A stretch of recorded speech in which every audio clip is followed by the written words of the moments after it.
How you guys doing? We're in the shop at the Stupid Duty today because I'm pretty excited to let you guys know that we're moving on to the next stage. It's gonna be Stupid Duty 2.0, I guess is what we'd call it, whatever. But I picked myself up some Mrap axles, man. And I wanna tell you guys all about them, or at least what I've gathered on knowledge of them so far.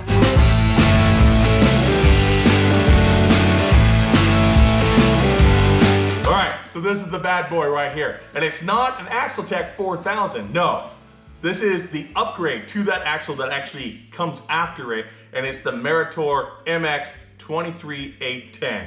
Whole mouthful right there, all right? So right here, they ended up making the axle a little bit lighter than the AXLES 4000. We still have a good gear ratio on it. It's a 684 gear ratio. Well, the final drive out of it, all right, is 684 with this axle, okay? We have a locker located right up here. It's an air locker that's electronically activated. So that's really cool. Comes standard in these axles, all right? We've got huge disc brakes on the thing. I mean, they're monstrous. This is gonna be a huge saving grace for the F250 right now because the stock brakes are not happy when I go to jam on them really hard if like someone tries to hard stop in front of me. You know, I'm extremely defensive right now as I'm going down the road, and I take the truck on the freeway even, going 75, but I keep spacing quite a bit from the vehicle in front of me just so I can adequately stop. This is gonna help us out a lot there. And another good thing is that it actually has ABS, anti-lock brake sensors built into the disc brakes, all right? So we'll be able to get the ABS on the Stupid Duty up and running as well. We could run leaf springs on it, our 8-inch lift that we have on the truck right now if we want, but I don't know if that's the course we're gonna go because we're gonna run into our same limitation with the steering on hitting those front shackles, all right? So more than likely what we would do is go to a 4-link with this axle. And that way we eliminate that. I can end up making just a bucket, you know, for some coilovers to put on this thing and then run just some shocks and be fine there. So the pinion is centered on the axle, all right? The pumpkin is offset a little bit, but you've got your pinion centered. This axle tube right here is a little bit shorter than this side, but we will have to end up overcoming whatever issues we have because the driveline now, instead of just coming straight down to where the pumpkin would be here, it's gonna have to be curved over to the center. Could run into some interference with the oil pan on the truck because we're running such a little lift. We'll probably end up having to caulk the T-case there a little bit, all right? One of the badass things though, and it's kind of a force as well, is I've got two of these, 2 steer axles. So the plan is to put rear steer on the truck as well, and that will just be phenomenal, okay? So the thing is, if we have rear steer, we're gonna have to 4-link the rear end. We've got the leaf springs hangers that are on the outside of the frame. We could put this on here with that setup, but we would hardly have any turning radius at all. And so I'd like to be able to get full turn on the rear if I can. Now we're trying to maintain as little lift on the truck through this whole process. I'm stoked. You know, we have so many struggles that are coming up, and the prices of things is just, if you're wanting to do this, it's just, I don't even know how much this is gonna end up costing me. It's just a huge amount. Let me start showing you a few things here. So first off, right off the bat, the yoke, man, is way different. We're gonna have to end up getting, well, we're gonna have to get a new driveline probably made, but we're gonna have to have it matched up with this yoke and proper U-joints to be able to do right there. And so I'm pretty sure that this yoke alone is not cheap. Now I'm currently on the hunt for the factory drivelines that would go with this and see if I can end up implementing those right there, okay? Next thing is, right, so we do have a regular crossover steering right here. We can unbolt this steering arm, put it over there so that we can utilize the steering that's gonna be on the truck, but we're probably gonna end up just going to full hydro because it's what's gonna be needed to turn this stuff and with the lift ideas that I do have. All right, like I said, we've got huge disc brakes right here, man. They're just monstrous, so much bigger than our standard disc brakes. On the outside here, you can see the big difference between these and the AXLES 4000s. Now the AXLES 4000s have a huge planetary right here. I actually have a large, this is an AXLES 5000 right here out of the het. And this is the planetary right here, guys. What you do is you got a big old sun gear. Well, not a big sun gear, but you got a sun gear right here in the center, surrounded by 4 planetary gears, and then a huge gear right there. And that's your gear reduction. So what they did to help reduce weight is they removed all the planetary system and put a smaller casting in here, and it's a beveled gear reduction. You guys will be familiar with this concept. It's your spider gears in your rear end, okay, that you weld up because we're all cheap and we, you know, put in Lincoln lockers, you know, whatever, Friday night special lockers. So anyways, that's the concept right here, and it gives you a tighter package that's actually more durable than those, and it's easier to work on. Now this axle is a 10 lug axle, and it's 10 on 335 millimeters. So regular semi wheels will not fit on this. You've got to get actually military wheels to fit on this. All right, there's some other wheels out there that are a 10 on 335, but not a whole lot of options there. But that's okay because I've got military wheels. Here's the big old breather hose for it because, you know, axle needs to breathe. Okay, here's the locker activator right here. That is an air locker. We'll have to tie into that. We're gonna have to get some type of air compressor on the truck. Whether it be like an electronic one or something that's built into the belt system, the serpentine belt. Here's the electronic activation. I'm gonna have to get that sorted out and figure out what I've got to do there. All right, so here's the calipers, and it comes with air brakes set up. So here we got our air can right here.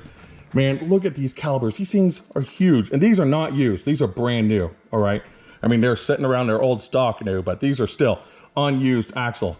But Meteor, Meteor, again, anyways, they end up having a juice brake freaking swap over they can do. And what you end up doing is unbolting this portion of the caliper, okay, take it off, and it gets rid of the whole air system, and you bolt on a hydraulic one so you could run your juice brakes. All right, so that's like 650 bucks, but that's what we're gonna do, dude, because I don't wanna be running no air brakes on it. Oh, hey, by the way, if you haven't subscribed yet and you want to know more about this build or these axles and what it's all going to take, or you just like seeing stupidity like this and some redneck fat guy freaking get after it, then go ahead and hit that subscribe button.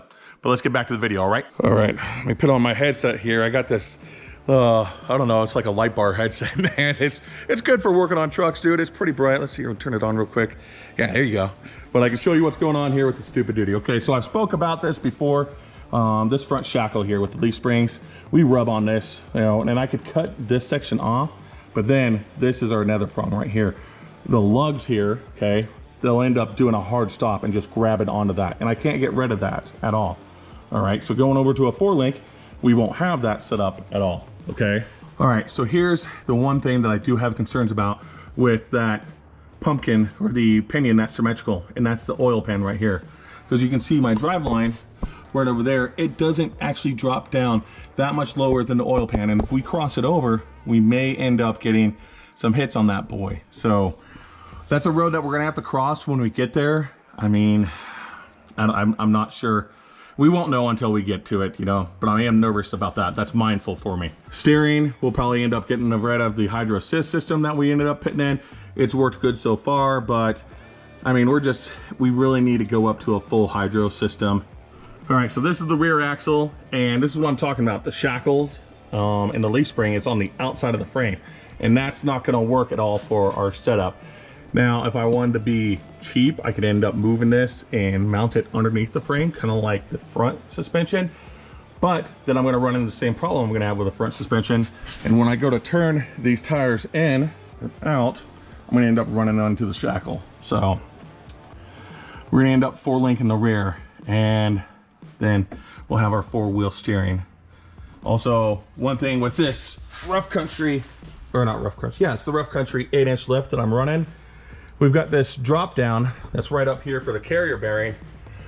It's pretty steep, and I'm getting an odd vibration out of my driveline when I take off. And the carrier bearing, especially with all this torque on it, it's just kind of flopping around there, and that's a brand new one, man. So I'm gonna end up going over to a 1-piece, so we eliminate that vibration. I start to notice it when I'm going about 75, and I'll get the feedback from it. But if I keep it around 70, it's all right. On the transfer case right here, I don't know how far I can cock this thing down before it's not properly oiling itself or greasing itself. So, but this cross member right here, that's for that drive line, this will have to be re-engineered because the transmission sets on that, and if we cock it, then we're going to be coming down and running into that. That's going to be issues that we're going to have to find out. Oh boy. All right, and since we got it in the shop and we're doing all this, it's about time we actually address these fenders front and rear, man, because you can see, I mean, they're working somewhat for now, but they need to be opened up more. The lines aren't matched up clean. I mean, this was pretty much a quick, dirty job. I still rub on the fenders and like I say, the front bumper here. And so we're gonna end up bringing these out kind of Baja style. So we are actually covering the tire at least a little bit for the tread.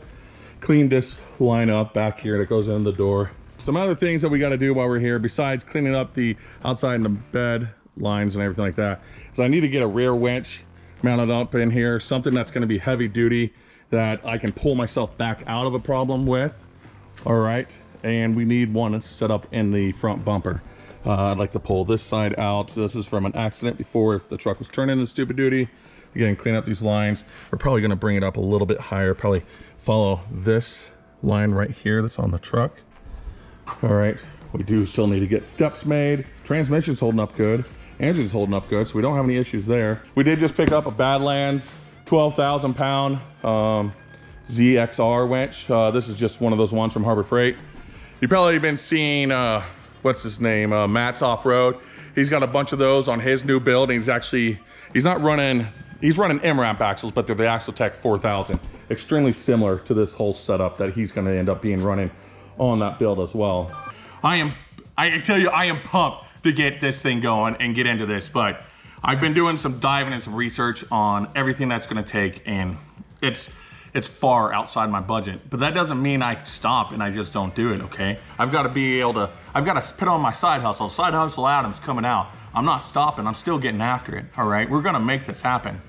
Don't ever let nothing hold you back. People are gonna tell you, well, you guys probably think from time to time, you look at something for a bill and you're just like, dude, I can't afford that. No, you can't, okay? You can't afford it and you can make it happen one way or another, all right? You just gotta put your mind to it. Now, I've bought 6 of these axles, all right? And I've got 4 of them currently that are up for sale. I've had some people talk about like they might want 2 of them or 1 of them or something like that, or all 4 of them. But I haven't received any deposits yet, and I don't just go off of, oh yeah, I'll get you, okay, and everything like that. If someone wants one, I'll sell them to them, all right? I'm a camera guy, I'm the editor and everything like that. I work on stuff, but I suck. But I do have a couple friends that are gonna help me out.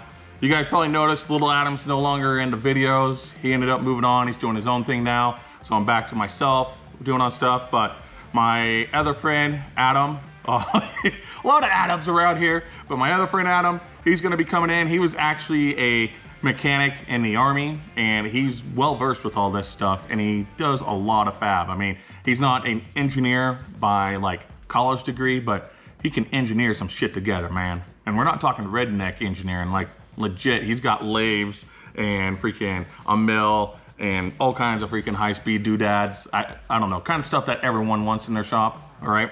You guys hit me up, let me know what you think, all right? What your questions are, concerns you got, things that I should probably address that I'm leaving out, I have no idea. Let me know, and we'll talk to you later, all right? You wanna see some more on how this thing was built? Click on down here, all right?